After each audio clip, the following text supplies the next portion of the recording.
Et bonjour tout le monde, ou rebonjour si vous enchaînez tout juste après avoir visionné le flop 10 des films de l'année 2023. On se retrouve désormais pour le top 10. Alors je rappelle encore une fois, c'est un choix 100% personnel, c'est 100% subjectif. Donc n'hésitez pas à me dire en commentaire si vous êtes d'accord, pas d'accord avec ma liste, s'il y a des films que vous auriez aimé avoir dedans. Et puis on va pouvoir démarrer, hein. Pareil, comme je le disais dans la vidéo précédente, je ne reviendrai pas en détail sur les films. Il y a plein de personnes qui l'ont fait cette année. Là, moi, je fais juste ma petite vidéo avec les flops et les tops. Et cette année, j'essaierai de proposer un petit peu plus de contenu avec peut-être, pourquoi pas, des critiques individuelles sur les films. Alors, comme pour les flops, il y a des films que j'ai pas encore vus et qui auraient peut-être eu leur place dans le top 10. En vrac, on va avoir Wonka, Je verrai toujours vos visages, John Wick 4, Tetris, La famille Asada, The Killer, et il y en a certainement d'autres. Dans les tops ou presque, j'ai noté pas mal de films par contre, qui auraient pu avoir leur place dans le top 10 mais qui n'y sont pas. En vrac, comme ça, on va avoir L'Innocence qui est sorti il y a pas très longtemps, Winter Break qui était très très très très sympa, Anatomie d'une chute qui lui est resté très longtemps dans mon top 10 mais qui s'est fait détrôner au dernier moment par un autre film français, Le Château solitaire dans le miroir, qui était un très bon film d'animation, Les Gardiens de la Galaxie 3, pour moi c'est le Marvel qui a réussi cette année, Ponniyin Selvan partie 2, très bon film indien. La première partie était sortie au cinéma l'année dernière, en France en tout cas.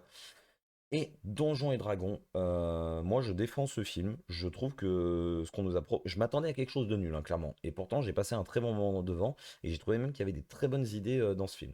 Alors avant de démarrer, il y a également deux films là qui me viennent en tête quand j'étais en train de lire mes tops ou presque, qui eux ne sont pas dans le top 10 et que j'ai vu, mais que je ne considère pas qu'ils auraient pu être dans mon top 10. Je pense notamment à Suzume, que j'ai beaucoup aimé, mais clairement pour moi ça n'avait pas sa place dans le top 10. Et Limbo. Alors là je vais refroidir plus d'un, mais Limbo, c'était pas mauvais, c'était plutôt un bon film, mais je vous cache pas que j'ai été déçu. Quand tu vends le film en mode ça va être un Seven en version asiatique, bah non, que je suis désolé, moi j'ai pas vu du Seven du tout quoi. Mais attention, j'ai pas détesté, je le redis. Et du coup, on va pouvoir commencer avec le numéro 10. L'abbé Pierre de Frédéric Tellier avec 809 034 entrées. Alors oui, je le disais dans la vidéo des flop 10, je donne exceptionnellement le nombre d'entrées qu'ont fait les films de cette année pour parler d'un film en particulier qui lui a été catastrophique au niveau des entrées et qui pourtant est dans mon top 10, parce que ça me semble important d'en parler. Alors très compliqué de faire le pchit du film L'Abbé Pierre. Le film retrace dans les grandes lignes la vie de Henri Grouès, plus connu sous le nom de l'Abbé Pierre. J'ai réussi à le faire. Alors c'est le genre de film où j'ai envie de dire, à un moment donné, faut arrêter de parler politique et juste se concentrer sur la personne en elle-même, qu'est-ce qu'elle a fait dans sa vie. Ce que l'abbé Pierre et Lucie Coutaz ont accompli tout au long de leur vie, c'est juste incroyable. Parce que oui, on parle constamment de l'abbé Pierre, mais sans son assistante Lucie Coutaz, on va être clair, Emmaüs et l'image de manière générale de l'abbé Pierre, ça serait absolument rien aujourd'hui, hein. Et du coup, je trouve ça génial de voir un film qui est honnête avec son spectateur, qui lui montre des choses qu'on ne sait pas, qui se sont vraiment passées, et qui mettent en valeur des personnages bah, qui finalement ne sont pas secondaires du tout, quoi, en fait. Je trouve que c'est une très bonne chose que le film mette en avant deux personnes et qui n'attribue pas tout le mérite, justement, de tout ce qui a été créé uniquement à l'abbé Pierre. Parce que franchement, quand vous regardez le film, sans elle, mais il aurait jamais fait tout ce qu'il a fait. Mais, et puis, dès le début, il aurait laissé tomber quasiment. Alors, pour faire simple, de mon point de vue, moi je trouve que c'est un très beau film, très humain avant tout, et qui te fait relativiser sur plein de choses sur ta vie. Passons maintenant au numéro 9. The Creator de Gareth Edwards avec 755 008 entrées. Mais ouais, un film de science-fiction fait par Gareth Edwards, le mec qui a fait Rogue One quand même, eh ben ça a fait moins d'entrées que l'Abbé Pierre en France. Joshua, soldat américain, est sollicité par l'armée afin de retrouver une IA dans le but de la détruire afin de gagner la guerre opposant humains et machines. Alors c'est bizarre parce que ce film a été un flop en salle de manière générale à l'international et c'est vraiment dommage parce que c'est un très très bon film. À part quelques petites incohérences dans le scénario et une réflexion qui aurait pu être un peu plus poussée sur l'IA, le film est génial moi je trouve. Alors je parlais d'incohérence au niveau du scénario, quand tu cherches une zone secrète qui est dans une partie du globe plus ou moins prédéfinie et qu'en fait au bout de 5 ans tu te rends compte grâce à quelqu'un, attention, hein, parce qu'ils ne l'ont pas trouvé d'eux-mêmes, hein, il a fallu que quelqu'un aille dans cette base secrète pour la mettre à la vue de tous. Quand tu te rends compte que la base, elle est en fait plantée au milieu de nulle part, entre deux montagnes, face à la mer, face à l'océan, c'est même pas la mer, c'est face à l'océan, tu te dis, mais d'où ils ne l'ont pas trouvé avant? Bon, c'est un détail, il y en a quelques autres dans le film comme ça. Après, ça m'a clairement pas empêché d'apprécier ce film, que ce soit le travail des personnages, l'ambiance, les décors, les effets spéciaux. Je parlais des personnages avec les acteurs, notamment l'acteur principal John David Washington. J'ai adoré ce qu'il a fait, quoi. Alors, malgré un scénario, certes, qu'on a plus ou moins déjà vu dans le genre science-fiction, on nous propose quand même un truc qui change de ce qu'on a pu voir habituellement ces dernières années avec des panoramas somptueux. Ça, c'est un petit peu la signature de Gareth Edwards. Il y a du spectacle, c'est un peu prévisible dans le scénario, mais voilà, il se passe plein de choses. J'ai du mal à comprendre qu'est-ce qu'il faut de plus en fait aux spectateurs pour aller voir ce genre de film. Sans transition aucune, monsieur Bond, nous passons à la place numéro 8. The First Slam Dunk de Takehiko Inoue avec 54 194 entrées. Ouf, ça fait plus d'entrées que la tour, tiens. L'équipe de basketball de Shohoku affronte les champions en titre de Sano Kogyo. Je suis désolé si la prononciation n'est pas la bonne. Ryota et son équipe vont tout faire pour l'emporter, et ce, malgré leurs tourments. Et on m'avait dit que je mettrais dans mon top 10 un film d'animation basé sur le basketball. Jamais j'y aurais cru. En fait, c'est très loin d'être que du basketball dans le film, il y a plein de choses qui nous sont racontées. En fait, par rapport à l'histoire, chaque personnage est traité de manière assez méticuleuse et intelligente. Et ce qui est ouf, c'est que c'est un film d'animation, mais on ressent vraiment toutes les émotions de tous les personnages, que ce soit leur moment de doute, leur moment de prise de confiance en eux, leur moment de tristesse, leur moment de joie, on ressent vraiment tout.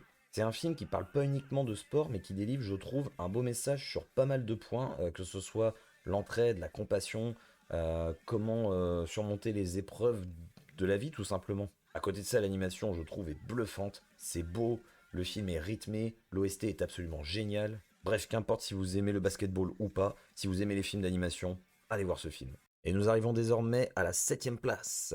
Gran Turismo de Neil Blomkamp avec 1 168 434 entrées. Le film nous raconte l'histoire vraie de Jan Mardenborough, je sais plus comment ça se prononce, je suis vraiment désolé, un gamer acharné de Gran Turismo qui va obtenir la chance de sa vie, affronter les meilleurs pilotes sur la piste, la vraie. Et je vais commencer par un très gros mea culpa de ma part vis-à-vis de ce film, pour lequel j'avais dit quand il avait été annoncé que ça n'intéresserait personne, que je comprendrais même pas pourquoi on irait voir un film sur Gran Turismo, ou un truc du genre, j'ai dû dire des petites saletés de ce genre-là. Et pourtant, j'ai adoré. C'était un super divertissement qui est basé sur des faits réels qui ont été quand même pas mal remaniés de ce que j'ai pu lire pour rendre tout ça un petit peu plus attractif pour le spectateur. Je trouve que dans ce film, il y a vraiment de très bonnes idées, notamment au niveau des effets spéciaux. Il y a des passages où on va être dans la voiture du pilote, la voiture va se décomposer, on va se retrouver du coup dans la chambre du pilote quand il est devant sa console, et inversement, enfin, c'est fait de manière assez intelligente, et je trouve que c'est même dommage qu'il n'y ait pas plus d'effets que ça dans le film finalement. À côté de ça, le film est plutôt bien rythmé, je trouve qu'on s'ennuie absolument pas, et au contraire, on a tout le temps envie de suivre les aventures de Yann dans son périple dans la découverte du monde de la F1, quoi. Alors attention, je dis peut-être une connerie, hein, j'ai dit F1, mais on va faire simple, on va dire dans le monde des pilotes automobiles. Alors à l'époque où c'est sorti, j'avais également des petits préjugés sur Le Mans 66, et le film m'a complètement remis à ma place. C'est un peu là ce qui s'est passé avec ce Gran Turismo, vraiment super film que je vous encourage à voir absolument. Et nous arrivons donc au numéro 6. Oppenheimer de Christopher Nolan avec 4 446 424 entrées. Ça fait beaucoup de 4 tout ça, hein. Bref, c'est l'histoire du projet Manhattan à travers le regard du père de la bombe atomique, Julius Robert Oppenheimer. Bon, Christopher Nolan, est-ce qu'il y a besoin de le présenter alors? Certes, c'est pas le meilleur réalisateur de tous les temps, enfin chacun a son avis en tout cas là-dessus, mais j'ai envie de dire, tout le monde connaît forcément Christopher Nolan, celui qui a fait la trilogie The Dark Knight, qui a fait Memento, qui est encore aujourd'hui, je pense, mon film préféré de sa filmographie. Là, il nous pond un film un peu à l'image de Dunkerque, dans le sens c'est un film historique qui est vachement plus posé que ce qu'on a l'habitude de nous montrer. Alors attention, le montage est quand même fait de manière suffisamment intelligente, je trouve, pour tenir le spectateur en haleine jusqu'à la fin et qu'on soit pas en train de subir justement, parce que le film dure quand même 3 heures et comme je le disais, c'est assez plat, mais c'est fait vraiment de manière intelligente au niveau du montage. Honnêtement, j'avais pas plus d'attente que ça vis-à-vis de ce film. Je me suis juste dit, bon, c'est Nolan, je vais aller voir. Et j'ai pas décroché une seule seconde mes yeux de l'écran malgré les 3 heures, quoi. Il y a une coupure qui se fait dans la narration à peu près au bout des 2 tiers du film pour te proposer quelque chose de totalement différent de ce que tu as vu dans les 2 premières heures. Et j'ai trouvé ça tout aussi intéressant. Je sais qu'il y a des gens qui ont trouvé ça un petit peu bizarre, qui sont pas plus que ça rentrés dedans. moi j'ai trouvé justement que ça permettait de super bien conclure tout ce qui s'était passé précédemment. Alors pareil, comme pour Gran Turismo, il y a des faits qui ont été un petit peu modifiés par rapport au film, même si je vous cache pas que moi j'ai du mal à comprendre dans les films, notamment historiques comme celui-ci. Autant Gran Turismo, bon, pour le spectacle, ça me choque pas plus que ça. Mais pour des films comme Oppenheimer qui se veulent complètement historiques, bah, j'ai du mal à comprendre. Même si on va être honnête, hein, c'est clairement pas le seul qui a fait ça cette année. Dans tous les cas, j'ai passé un très bon moment. J'ai trouvé que les acteurs étaient tous très bons, avec un casting vraiment 5 étoiles. Et j'attends avec impatience la suite des aventures de Monsieur Nolan. Et nous rentrons donc maintenant dans le top 5 des films de l'année avec la grosse surprise et le gros énervement de l'année. Il s'agit de Tropique par Édouard Salier avec seulement 6 943 entrées. Merci Monsieur Édouard Salier de nous proposer un film français qui sort complètement de ce qu'on peut voir dans l'industrie du cinéma français justement. Alors pour l'histoire, Lazaro et Tristan, jumeaux, concourent afin de participer à un programme spatial. Mais lorsque Lazaro entre en contact avec une substance toxique inconnue, toute leur vie bascule. Alors le film a coûté, de ce que j'ai pu voir, 3 800 000 euros. À peu près. Donc on va arrondir à 4 millions d'euros. Niveau budget. Il a fait, on va arrondir également, j'arrondis un peu au-dessus, mais on va arrondir. Il a fait à peu près 7 000 entrées en France. Le ratio, il est énorme. Et j'arrive pas à comprendre comment un film comme ça a pu passer autant inaperçu. Ça me gave, vous pouvez pas imaginer. Sérieusement, je suis vraiment énervé de voir comment ce film a été traité. Je trouve que c'est une honte absolue pour le cinéma français. Quand à côté de ça, on a Monsieur Canet. Je suis désolé, hein, je n'ai rien contre Guillaume Canet. Mais quand on voit la promo qu'il a fait pour Astérix et Obélix, l'Empire du Milieu, en train de chouiner à la radio, je vais pas remontrer les extraits, il y en a d'autres qui l'ont fait. Mais et à côté, t'as des mecs qui se cassent le cul à proposer quelque chose d'innovant. Ça m'énerve. Franchement, ça m'énerve. Je suis un peu dégoûté parce que personne n'en a parlé parmi les gros youtubeurs, alors que justement, c'est le genre de personnalité qui pourrait mettre en avant les petits films comme celui-ci. C'est un film plutôt, on va dire, un film d'auteur, à moitié thriller, drame, science-fiction. Il y a pas mal de choses qui sont dans ce film et ça change vraiment de ce qu'on voit habituellement, quoi. Donc, merci aux petits youtubeurs français qui ont fait des critiques sur ce film. Je vous cache pas que j'ai regardé, je pense avoir vu toutes les vidéos sur ce film, en tout cas pour les critiques françaises, et je vous remercie de l'avoir fait, quoi. Alors, il a beau être que cinquième dans mon top 10, ça reste ma grosse surprise de cette année. Il n'y avait eu aucune promo, je reviens dessus encore une fois, mais il n'y a eu aucune promo nulle part. Je n'ai vu aucune affiche nulle part pour ce film. Je vais au cinéma, on va dire en moyenne, 3 fois par semaine. J'ai vu une seule fois la bande-annonce du film.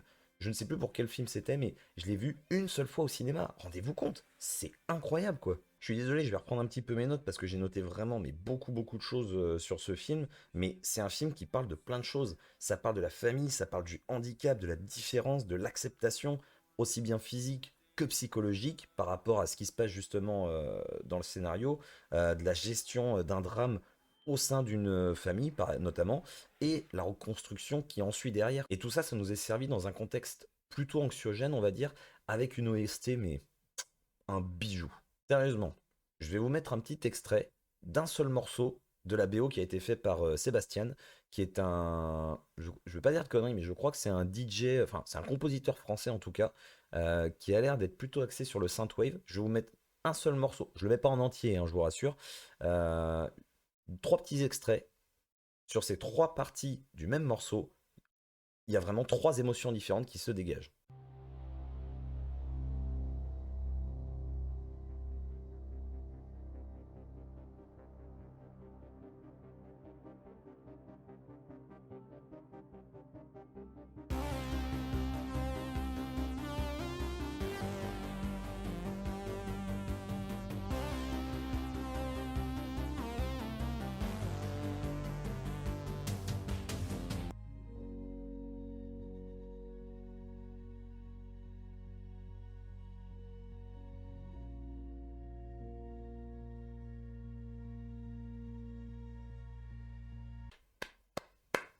Alors, ça vous a plu? Bah, vous savez ce qu'il vous reste à faire? Vous n'avez plus qu'à acheter la BO maintenant. Sachant qu'il y a le film également qui sort en DVD dans pas très longtemps. Franchement, moi j'ai envie de féliciter toutes les personnes qui ont bossé sur ce projet de près ou de loin.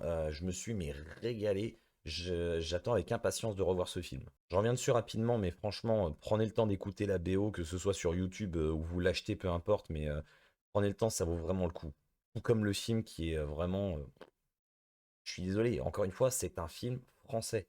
C'est un film français qui nous propose quelque chose de différent. Voilà, c'est tout ce que j'ai à dire. Maintenant, on passe au numéro 4. Creed 3 de Michael B. Jordan avec 2 294 794 entrées. Alors j'ai oublié de dire, au niveau des entrées, il y a des films qui sont encore à l'affiche. Moi, les infos que je vous donne, c'est par rapport au moment où je tourne la vidéo, bien sûr. Il y a certainement des films qui vont avoir un petit peu plus d'entrées par rapport à ce que je vais dire ici, hein. Bon, pour Creed, ça va être assez simple pour le scénario. Adonis Creed, fils d'Apollo Creed, retrouve son ami d'enfance Damian qui souhaite conquérir le trône de la boxe mondiale. Eh ben, j'ai envie de dire, c'est vraiment dommage que Jonathan Majors il ait fait de la merde parce que bah, il est très bon dans ce film. Alors il y a pas mal de personnes qui ont critiqué la réalisation, enfin critiqué c'est un grand mot, mais qui ont parlé, on va dire, de la réalisation de Michael B. Jordan, et j'ai du mal à comprendre pourquoi, parce que moi j'ai vu un film qui a été fait par un mec qui sait où il va, son scénario il est clair, sa structure elle est claire, et je trouve qu'il a été assez généreux justement avec ce qu'il veut offrir aux spectateurs. Bon, on repassera sur le fait qu'il y a quelques scènes présentes dans la bande-annonce qui ne sont pas présentes dans le film et j'ai trouvé ça vraiment dommage. On passera également sur le fait que oui, c'est un petit peu gros le retour à niveau de Adonis Creed pour affronter son ami d'enfance. Parce que derrière, on nous propose un film plutôt bien rythmé, plutôt bien construit, avec de bons personnages. J'ai trouvé que c'était captivant du début à la fin. Et les combats, quoi. Pour. Le combat final, franchement, c'est une dinguerie. Et surtout, grâce à une idée, il y a un passage dans ce combat que je n'ai vu dans aucun autre film de boxe. Rien que pour ça, ça vaut le coup. Franchement, je vais vous dire, je peux concevoir que Creed 3 ne soit pas du tout un top film, un top 10, même plus que ça, pour plein de personnes. Mais moi, j'ai vraiment passé un très bon moment devant et je l'ai préféré au premier et au deux. Nous arrivons désormais au top 3. Mars Express de Jérémy Perrin avec 151 344 entrées. En 2200, Aline Ruby et Carlos Rivera, deux détectives privés, se voient confier une enquête sur laquelle repose tout l'équilibre de la civilisation. Encore une fois, bravo, j'ai envie de dire, hein. Deux films français dans mon top 5, franchement, ça fait vachement plaisir. Si je devais décrire brièvement le film Mars Express, je dirais c'est encore plus cyberpunk que ce qu'est Cyberpunk 2077. Je parle du jeu là. Visuellement, c'est une réussite totale avec un univers entièrement cohérent, très abouti, avec plein de petits détails par-ci par-là. Franchement, non, top. En fait, on ne nous montre pas uniquement des améliorations sur le plan physique avec des implants par exemple, ou sur des armes avec des gadgets, on nous montre vraiment un monde futuriste et dans notre quotidien, quoi, sur quasiment tout ce qui pourrait avoir, tout ce qui pourrait y avoir chez nous ou au boulot. Alors il y a bien sûr tout un discours transhumaniste avec encore une fois une réflexion sur l'IA, le tout en suivant une enquête, je trouve extrêmement bien ficelée et intéressante. Le seul défaut du film, c'est qu'il est trop court. C'est court, mais c'est pas bâclé pour autant, à l'image du final du film par exemple, qui tombe un petit peu dessus comme ça et qui se fait de manière assez rapide, mais t'as suffisamment de choses en fait qui sont montrées et racontées pour que tu te dises à la fin, bah non, en fait, j'avais pas besoin d'en voir plus par rapport à ça. Je vous cache pas que je suis pas hyper convaincu par l'ensemble du casting qui a été choisi pour faire les doublages, mais ça, c'est juste un avis perso. Bref, j'ai envie de dire pour tous les amateurs de science-fiction, stoppez la vidéo, allez de suite voir Mars Express et vous revenez ensuite. Bon, la médaille de bronze c'est fait, maintenant on passe à la médaille d'argent avec le film numéro 2. About Kim Soe de Julie Jung, avec 99 028 entrées. Alors au passage, je suis désolé si depuis le flop 10, je ne prononce pas correctement les noms, j'essaie de faire au mieux. Kim Soe est une lycéenne qui doit affronter la triste réalité de la pression du monde professionnel. Ouais, ça résume très bien le film. C'est un film vachement poignant qui nous montre l'horreur, si je puis dire, du monde professionnel en Corée du Sud. C'est tiré d'une histoire vraie, alors malheureusement j'ai envie de dire une parmi un gros paquet, mais justement des films comme ça, c'est hyper important. Pourquoi?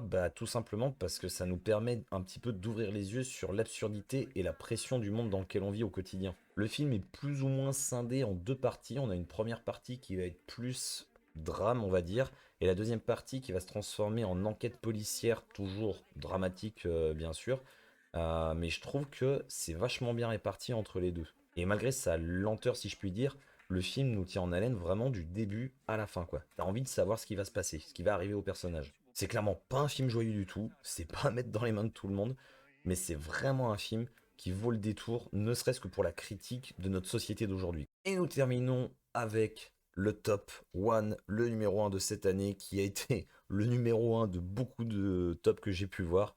Il s'agit de Spider-Man Across the Spider-Verse de Joaquim Dos Santos, Kemp Powers et Justin Thompson avec 1 929 481 entrées. Encore une fois, je suis désolé si je prononce pas correctement les noms. Miles Morales va se retrouver au sein du multivers pour y affronter son destin.